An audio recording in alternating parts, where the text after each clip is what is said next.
오늘 본문 말씀을 가지고요, 예수님이 원하시는 믿음의 고백이란 말씀으로 은혜를 나누려고 합니다. 오늘은 특별히 우리 이제 청년부 마지막 수련회죠. 우리 교회학교 마지막 수련회인 우리 청년부 수련회를 앞두고 제가 우리 청년들에게 오늘 기도의 자리에 나와서 함께 예배하자고 했습니다. 오신 청년들 너무나 환영하고 고맙고요. 또한 이 자리에 없지만 유튜브로 함께 예배드리고 있는 우리 청년들도 주님을 환영하고 축복합니다. 오늘 말씀을 듣고 은혜가 되기를 원합니다. 자, 우리는 인생을 살아가고 있습니다. 인생은요, 제가 중고등부 설교 때도 이걸 자주 써먹거든요. 한번 따라해 보겠습니까? 인생에 세 가지가 있는데 큰 소리로 한번 읽어봅시다. 태생, 일생, 영생. 외우실 수 있나요? 다시 한번요. 태생, 일생, 영생. 인생은 이 세 가지가 있습니다. 그래서 여러분 이 세 가지만 잘 살면요, 수지 맞는 인생이 될 줄 믿습니다. 자, 어머니 뱃속에서의 삶을 태생이라고 합니다. 그래서 엄마가 우리를 잉태해서 우리를 낳는 날까지, 그때까지 우리가 엄마 뱃속에 사는 그런 삶, 인생을 태생이라고 하고, 엄마 뱃에서 나와서 우리가 죽기까지 살아가는 인생이 바로 일생이라고 말을 하고 있습니다. 그리고 죽음 이후의 삶을 뭐라고 한다고요? 영생이라고 합니다. 여러분, 이 세 가지 중에 가장 중요한 게 뭘까요? 네, 다 중요합니다. 할렐루야.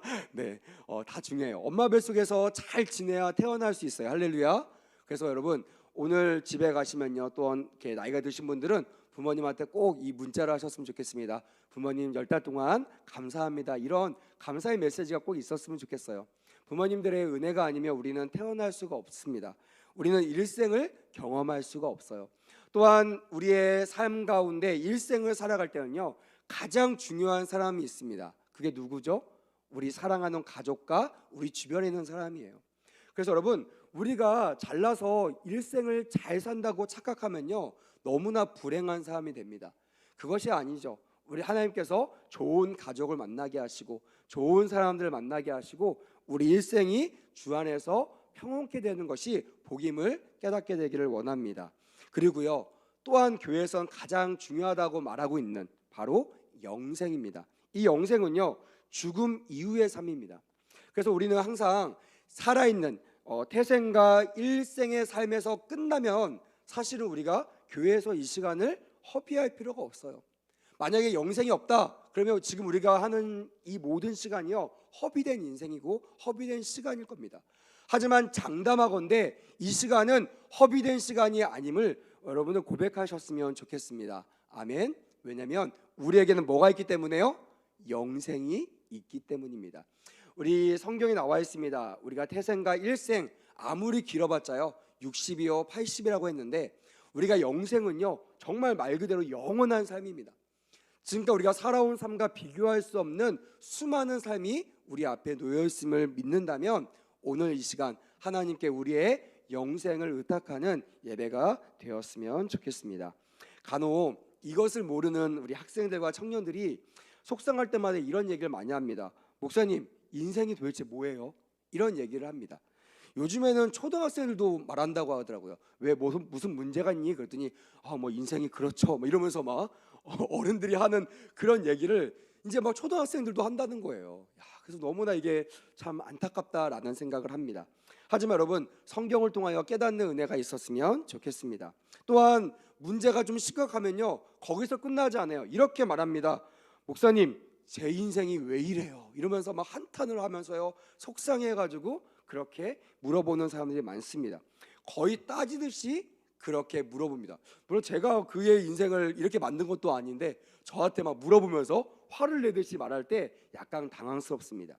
하지만 여러분, 목회자는요 이 질문에 답할 수 있어야 돼요. 그리고 당당하게 태생과 일생에 목숨 거는 인생이 아니라 이제는 영생의 무게 중심을 가지고 영생을 잘 준비하는 인생이 될 수 있도록 인도하는 것이 앞에 서 있는 목회자의 몫이라고 저는 믿습니다. 오늘 말씀을 통하여 이 은혜가 여러분들에게 충만하기를 예수님의 이름으로 축복합니다. 아멘. 여러분, 묻겠습니다. 그동안 살아오셨으니까 인생이 무엇입니까? 장로님, 인생이 무엇입니까? 뭐라고 답하시겠어요? 네. 한번 고민해 보세요. 그리고 오늘 밤 가기 전까지 꼭 우리 사랑하는 딸에게 인생이 무엇인지 설명해 주셨으면 좋겠습니다. 여러분들도 숙제를 내주겠습니다. 여기 계신 분들 다 오늘 말씀을 끝마치고 기도할 때까지 나에게 있어서 인생이 무엇인가라는 정의를 내리시고 꼭 여러분들의 사랑하는 자녀들에게, 사랑하는 가족들에게 이 은혜를 나눴으면 좋겠습니다. 제가 어떤 분에게 인생이 뭡니까? 라고 물어보니까 그분이 이렇게 얘기하더라고요. 아유, 이 선생, 인생은 반복입니다. 이렇게 얘기합니다. 여러분 이런 말 들어본 적 있나요? 인생은 반복이다. 뭐 어떻게 보면 너무나 단순하고 너무나 마땅한 말입니다. 반복적으로 아침 먹고 점심 먹고 저녁 먹고 또 자고 나면 아침 먹고 점심 먹고 저녁 먹고 군 생활도 마찬가지잖아요. 그렇게 살아오는 반복이라고 하는데 그분에게 제가 물어봤어요. 그게 무슨 뜻입니까? 그랬더니 그분이 그렇게 얘기하더라고요. 그 반복인데 중요한 게 뭐냐면 그 반복이 무엇을 위하여 하는 반복인가에 따라서 과정과 결과가 달라집니다라고 얘기합니다. 그 말은 뭐예요? 누구나 반복적인 인생을 살아갑니다. 똑같은 물리적인 시간이 주어집니다. 예수 믿는 사람이라고 해서 하루 2시간이 더 생기는 것이 아니에요. 예수 안 믿는다고 하나님께서 불쾌하고 괘씸하다고 2시간을 단축시키는 거 아닙니다.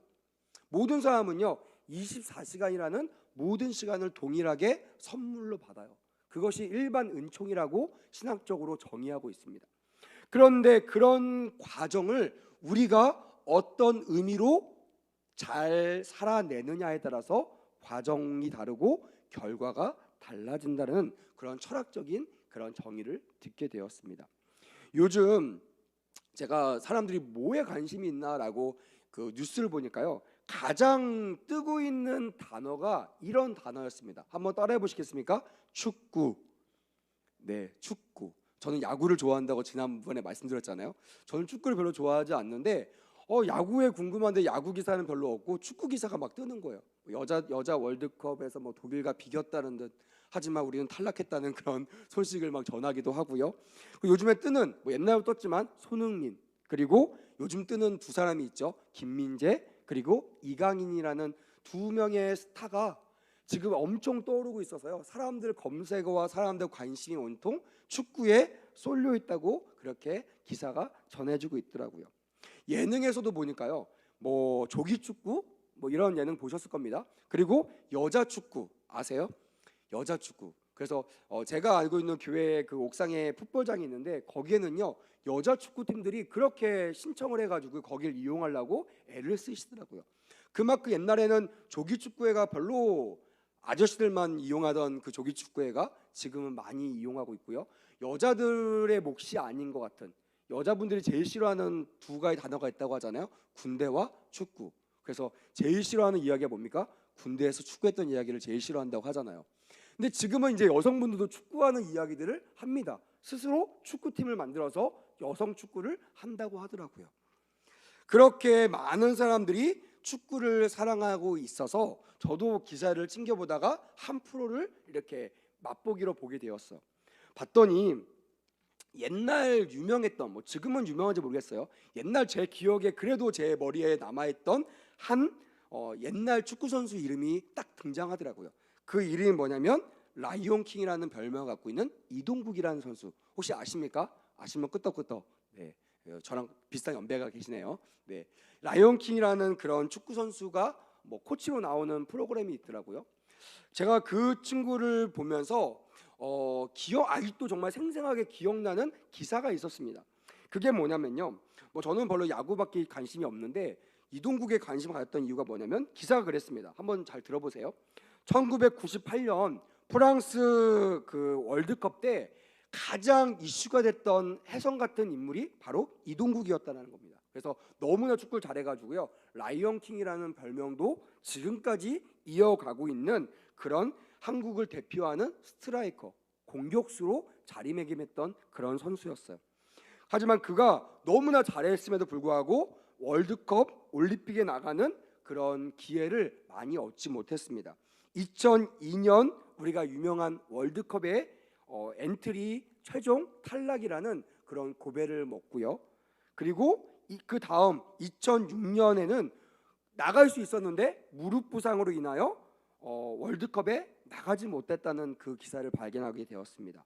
또한 그렇게 오래 기다려서요, 마침내 12년 만에, 그가 실력을 뽐내고 있었던 12년 만에 나이가 31세에 그가 드디어 월드컵에 출전하게 됩니다. 근데 기사를 보니까요, 그가 그렇게 기대하고, 그때까지만 해도 그 국내 축구에서는 이동국 하면 최고의 골키퍼, 최고의 골게터, 그 공격수, 이렇게 소문이 났지만 그 월드컵에는 단 38분밖에 뛰지 못하고 마감하는 그런 안타까운 기사가 실렸습니다. 그 한 기자가 물어봤습니다. 아쉽지 않으십니까? 그랬더니 그 기사가 이렇습니다. 한번 들어보세요. 그가 인터뷰에서 이런 말을 했어요. 오랜 시간 준비했는데 정말 허무합니다. 뭐라고 설명하기 힘든 어려운 심정입니다. 이건 내가 생각했던 결과가 아니라며 이런 순간을 위해 이렇게 열심히 운동을 해왔나 싶다면서 안타까움을 토로하면서 고개를 떨궜던 그런 장면들이 지금도 생생하게 기억이 나더라고요. 물론 지금은 예능 프로에 나와서 코치로서 활동하는 모습도 보이지만 그가 생각했던 그 축구 선수의 이미지는 아마 아쉬움이지 않았을까라고 생각합니다.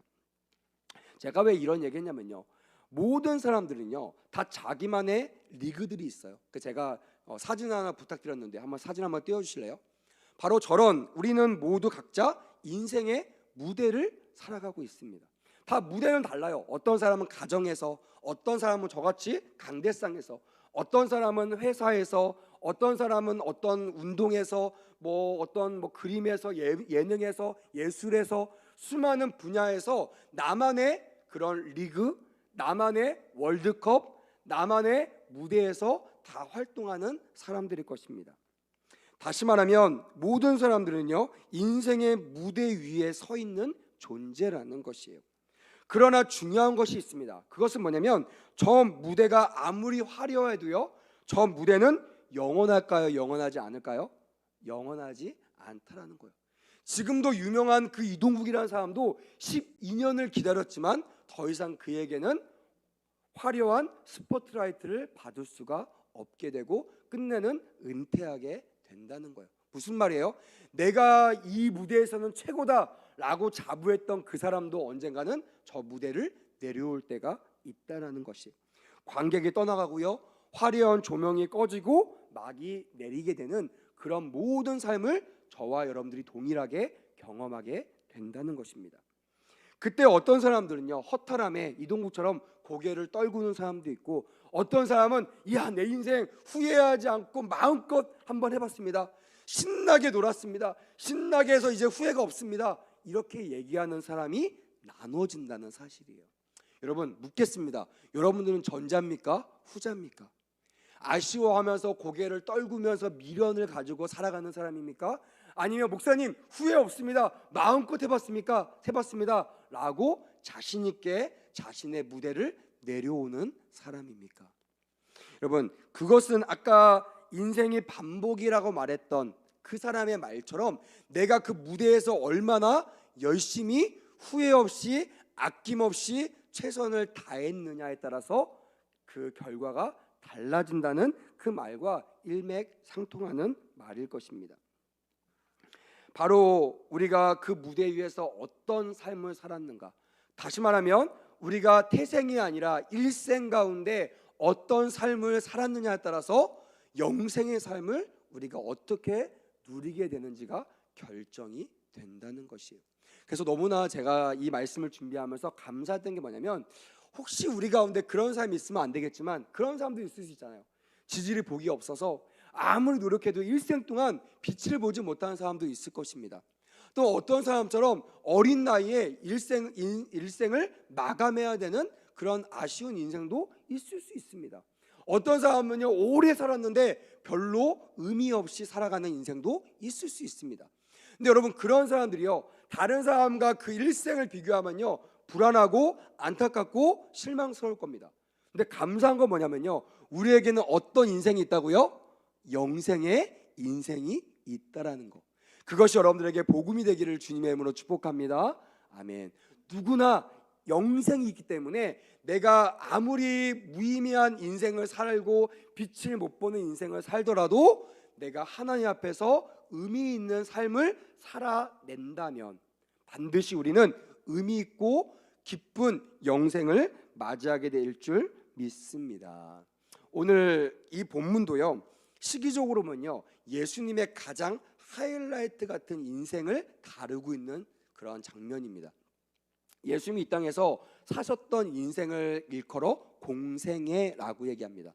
특별히 예수님은요 3년 청년이 되고 돌아가시기 전까지 3년이라는 그 시간을 성경은 주목해서 바라보고 있고 3년의 공생애를 가장 중요한 하이라이트 인생으로 뽑고 있습니다. 그래서 우리는요 사복음속을 통하여 우리와 같이 인생을 살았던 예수님이 이 땅에서 어떻게 살았는지를 우리는 확인하고 본받을 수 있는 것입니다. 오늘 본문도요 3년에 걸친 예수님의 공생의 기간 중에 마지막 막바지, 내가 왜 이 인생을 살아왔는지를 설명하지 않아도 환경을 통해서 본문을 통해서 누구나 깨달을 수 있을 것 같이 명쾌한 그런 공생의 마지막 시점을 준비하고 있다라는 것, 그것을 보여주고 있다라는 것이 우리에게 의미가 있을 것 같습니다. 이제 주님께 남은 과업이라고 하면요, 십자가를 지시기 위하여 예루살렘으로 가는 거예요. 내가 그동안 어떻게 살았는지 모르겠지만 내가 지금부터 집중해야 될 사역은 내가 이 땅에 온 목적, 그것이 뭐예요? 인류를 구원하고자 하는 구원자의 목적을 달성하기 위한 그 시간들이 오늘 본문에 기록되어 있다라는 것입니다. 그런데 너무 놀랍게요, 오늘 본문을 보니까 지금 예수님은 마지막 막바지 하이라이트로 가야 되를 어디로 가야 돼요? 예루살렘과 정반대의 방향으로 가고 있는 것을 성경은 주목하고 있어요. 여러분, 성경에서요, 성경은 그냥 1.1획도 아무런 의미 없이 쓰여지지 않습니다. 오늘 성경에 보니까요, 예수님이 어디로 가고 있다라고 성경은 기록하고 있습니까? 빌립보 가이사라 지방으로 가고 있다고 말하고 있습니다. 예수님은 예루살렘과 정반대인 방향인 북쪽으로 향하고 있다는 것을 성경은 말하고 있는 것입니다. 즉 북쪽에 뭐가 있냐면요, 기억하세요? 변화산이라는 것이 있어요. 아마 여러분들 짤막하게 기억하실 것입니다. 변화산에서 어떤 일이 있었죠? 예수님께 제자를 데리고 변화산에 올라가셨는데 얼굴과 광채가 빛나기 시작합니다. 옷이 막 빛나기 시작하고요, 누가 봐도 저분이 하나님이시구나 라고 알 정도로 얼굴에 광채가 비쳤어요. 그랬더니요, 우리가 알고 있는 그 유명한 베드로 사도가 이렇게 얘기하죠. 예수님, 여기가 좋습니다. 딱 여기입니다. 여기에 초막셋을 짓고 우리 여기서 삽시다. 이러면서 예수님께 아부 아닌 아부라면서 자기가 여기에 살고 싶다라는, 예수님과 함께 살고 싶다라는 그런 마음을 1차적으로 표현합니다. 그러면서 예수님이 하늘에서 내려온 두 사람, 곧 모세와 엘리야와 대화하는 장면들이 기록되어 있거든요. 이걸 왜 기록했냐면 변화산에서 내가 하나님이다 라는 것을 보여주기 위해서가 아니라, 그것도 물론 중요하지만 그 하나님이 이 땅 가운데 오셨던 목적을 모세와 엘리야와의 대화를 통해서 설명하고 있는 것이에요. 그게 뭡니까? 죄와 죽음에 빠진 인간을 구원하기 위해서는 친히 하나님이신 예수님이 십자가의 제물이 되어 돌아가셨다가 살아나는 것밖에 없다, 부활하는 것밖에 없다라는 그 방법을 제시하면서 알려주고 계세요. 그리고 그 후에 예수님은 그 목적을 달성하기 위하여 방향을 틀어요. 어디로? 갈릴리로 거쳐 예루살렘으로 예수님께서 향하고 있는 십자가의 대장정의 이야기들을 펼쳐놓고 있습니다. 어떻게 보면 이 시간이요, 예수님의 사역을 가장 빛나게 할, 가장 명쾌하게 알 수 있는 그런 장면들이 있고요, 그 장면의 끝이 오늘 본문을 향하고 있는데, 오늘 본문의 장소가 어디입니까? 가이사라 빌립보라는 그 지점을 통과하고 있는 내용이 오늘 저와 나누실 본문의 배경이라는 것이에요. 한번 자막을 한번 띄워주세요. 가이사라 빌립보의 실제 사진과, 저렇게 생기지 않았습니다. 실제 사진과 그때의 복원도, 그 당시는 그랬을 거다라는 것을 합성해 놓은 사진이 있더라고요. 지금 보면 지금 뒤에 나와 있는 저 배경을 봐도요, 아주 호화롭고 또한 그 성지순례 가서 보기 드물 그런 아주 좋은 환경으로 놓여 있습니다. 그 앞에는요, 그 당시의 상황을 복원해 놨는데 신전들, 다시 말하면 그 당시의 신전, 예배당 같은 걸 아주 멋있게 졌던 그런 모형들을 복원했던 것을 합성시켜 놓은 사진이에요. 그래서 참 아름답고 의미 있는 곳이다라는 것을 우리는 알 수 있습니다. 성경을 보니까요, 이 가이사랴 빌립보는 이스라엘 최북방 헬몬 산기슭 해발 345m 그 지점에 위치하고 있다라고 성경학자들은 말하고 있습니다. 높은 위치여서요, 그 위에는 헬몬산 정상에 항상 눈이 녹지 않게 있는 만년설이 항상 있었고요, 하늘을 보면 항상 눈이 녹지 않는 만년설을 볼 수 있는 아주 작고 아름다운 시골 마을이라고 설명하고 있습니다. 그러나 헤롯 대왕의 아들이었던 헤롯 빌립, 누구라고요? 헤롯 빌립이라는 그 사람이 그것에 도시를 건설합니다. 그리고 로마 황제의 칭호인 카이사로, 우리가 얘기하는 가이사라라는 이름에다가 자신의 이름을 붙여서 가이사라 빌립보라는 이름으로 그 도시를 다시 재건하게 됩니다. 물론 여러분, 그 당시에요, 황제 이름이 붙여있던 도시가 여기만 있는 것은 아니었습니다. 하지만 그렇다고 해서 아무 군대나 아무 곳이나 황제 이름을 붙일 리는 없겠죠. 반드시 두 가지 조건이 있었다고 합니다. 첫 번째는 로마 황제의 위형에 맞는 규모가 큰 그런 장소여야 되고, 또한 그 도시 중심에는 이 황제를 섬길 수 있는 신전이 반드시 있어야 된다고 합니다. 가이사랴 빌립보는 한마디로 황제를 신으로 모시는 뭐가 있었다? 신전이 있는 황제의 도시라는 거예요. 거기에 누가 옵니까? 시골 마을 출신이고 긴 여정을 통하여 닳고 헐어진 옷과 신발을 가지고 있는 예수님과 제자들이 그곳을 지나고 있습니다. 그러면서요, 제자들에게 예수님께서 이렇게 물어보십니다. 얘들아, 사람들이 나를 누구라 하느냐? 그랬더니요, 제자들이 좀 약간 멘붕이 있었던 것 같아요. 근데 여러분, 무식하면 용감하다고요, 성경에 가장 무식하지만 용감한 한 분이 계시죠. 우리 믿음직스러운 형님, 누굽니까? 베드로 형님이 대답을 합니다. 주는 그리스도시요 살아계신 하나님의 아들입니다. 물론 이것이 그냥 내뱉은 말도 있었겠지만, 그가 예수님을 따라다니면서 그가 항상 지니고 있었던, 아까 제가 장로님 보고 인생이 뭡니까? 라고 얘기했을 때 장로님이 탁 튀어나올 수 있었던 이유가 뭐예요? 내가 평소에 생각하고 있었기 때문에 말할 수 있는 것처럼, 평소에 베드로가 예수님이 누구냐고 물어볼 때마다 그 사람은 사람이 아니라 하나님이시고 하나님의 아들이십니다, 우리를 구원하신 분이십니다 라고 고백했던 것임을 우리는 짐작할 수 있다는 거예요. 아무도 대답하지 못하고 있는 그 상태에서 베드로가 자신 있게 주는 그리스도시요 살아계신 하나님의 아들이라고 고백했다라는 것이에요. 그때 주님께서요, 그 믿음을 보시고 그 고백을 기뻐하셨어요. 그래서 칭찬하셨던 장면이 오늘 본문에 나옵니다. 근데 여러분, 그렇게 말했어요. 예수님께서 그 대답을 정말 원하셨다면 그 대답이 너 왜 그렇게 생각하니? 너 어떻게 이렇게 생각했냐면서 막 칭찬할 텐데요, 딱 잘라 갑자기 다른 질문으로 금방 넘어가십니다. 왜 그럴까요? 예수님은요, 내가 누구인지를 들었던 것을 그것을 대답하는 것을 주 목적으로 질문하지 않았다라는 것이 우리는 알 수 있다라는 것이에요. 정말 주님이 원하시는 것이 무엇입니까? 타켓이 달라요. 사람들이 아니라 주님은, 따라합시다, 너는 나를 누구라 하느냐?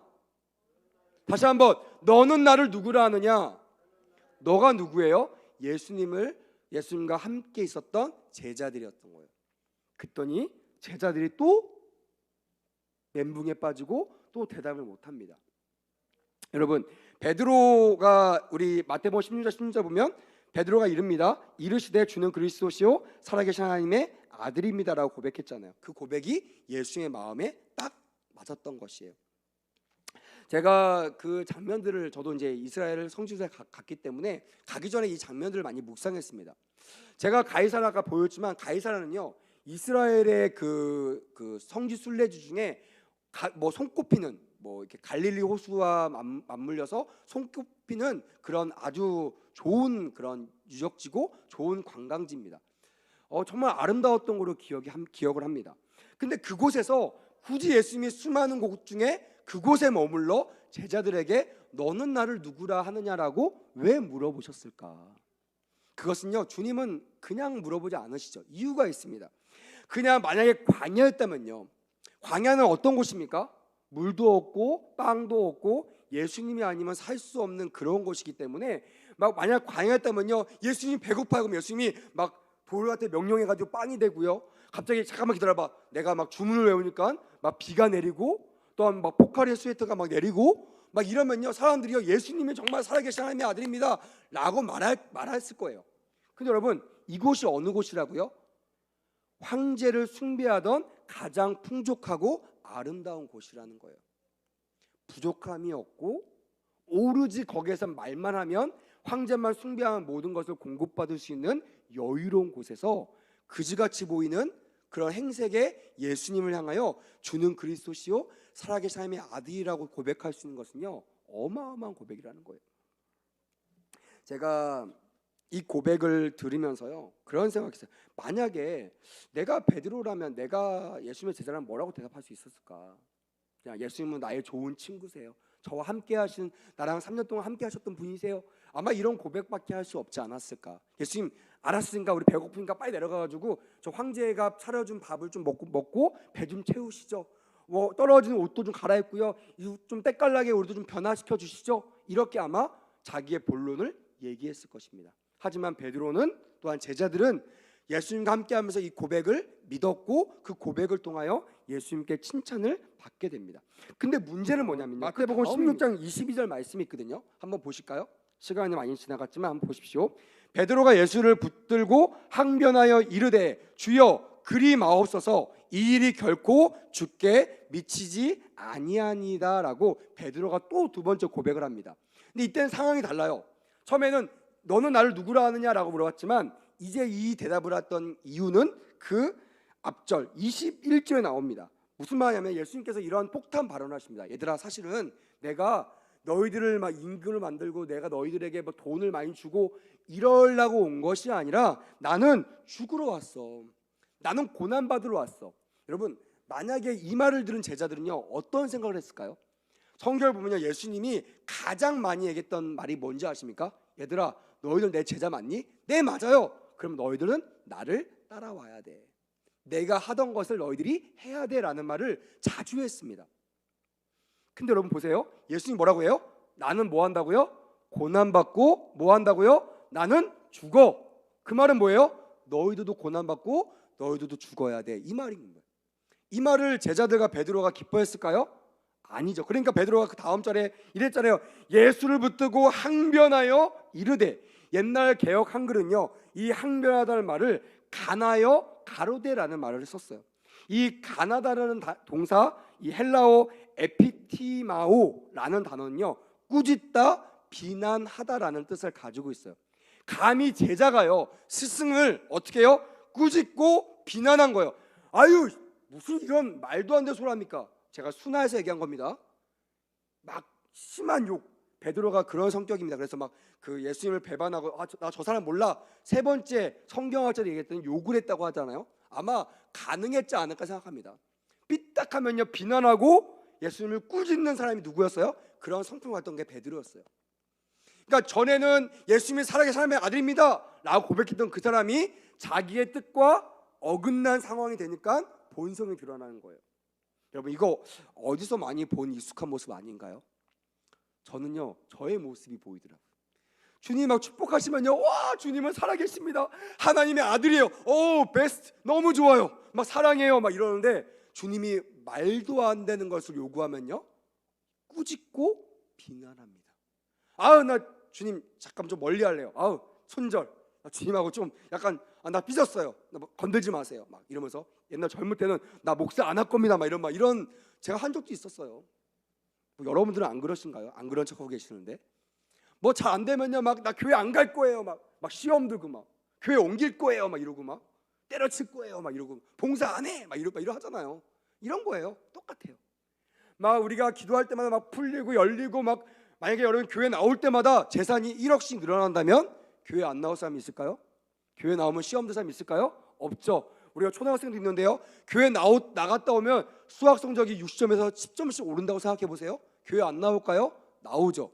근데 반대거든요. 교회 나왔다면 성적이 10점씩 내려가요. 교회만 갔다 오면 부부싸움을 해요.